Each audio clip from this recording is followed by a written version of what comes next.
ധർമ്മഗിരി സ്ഥാപകൻ monsignor Joseph പഞ്ഞിക്കാരനെ ധന്യൻ പദവി പ്രഖ്യാപനത്തിൽ കോതമംഗലം രൂപതാതല ആഘോഷം നടത്തി. ആയിരക്കണക്കിന് വിശ്വാസികൾ പങ്കുകൊണ്ടു.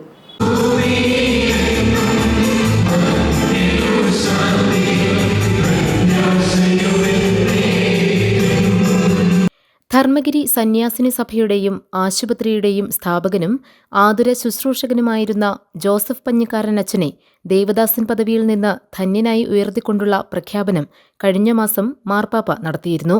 ഇതിന്റെ കോതമംഗലം രൂപതാതല ആഘോഷവും കൃതജ്ഞതാ ബലിയർപ്പണവും ശനിയാഴ്ച സെന്റ് ജോർജ് കത്തീഡ്രലിൽ നടന്നു. കൃതജ്ഞതാ ബലിയർപ്പണത്തിന് ബിഷപ്പ് മാർ ജോർജ് മഠത്തിക്കണ്ടത്തിൽ മുഖ്യ കാർമ്മികത്വം വഹിച്ചു. ബിഷപ്പുമാരുൾപ്പെടെ 100ഓളം വൈദികർ സഹകാർമ്മികരായി.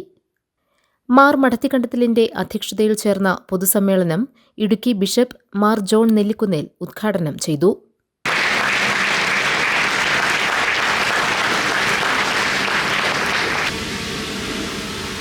യൂറോപ്പിലെ പഠനവും കത്തോലിക്ക സഭയുടെ സാമൂഹിക ദർശനം അതുളവാക്കിയ സ്വാധീനവുമെല്ലാം അനാഥരിലും ആലംബഹീനരിലും അഗതികളിലും ഈശോയെ ദർശിച്ചുകൊണ്ട് അവർക്ക് സ്വയം മറന്ന് ശുശ്രൂഷ ചെയ്യുവാൻ, ജീവിതം ബലിയർപ്പിക്കുവാൻ അച്ഛന് കഴിഞ്ഞു.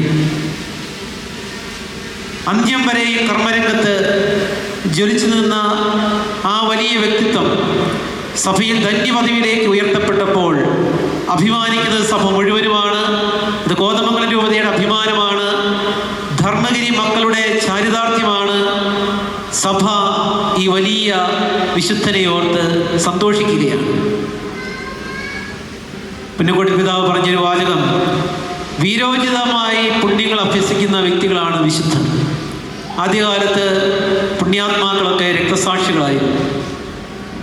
ജീവിതം കൊണ്ട് അവസാന ശ്വാസം വരെയും ഈ കോതമംഗലത്തിൻ്റെയും പരിസര പ്രദേശങ്ങളുടെയും Dean Kuriakose MP, Antony John MLA, father Mathew Manjakkunnel, sister Teresa Naduppadavil, Bhanumathi Raju, Prince Varkey, Joachim Panjikkaran, reverend doctor Antony Puthenkulam, sister Abhaya തുടങ്ങിയവർ പ്രസംഗിച്ചു.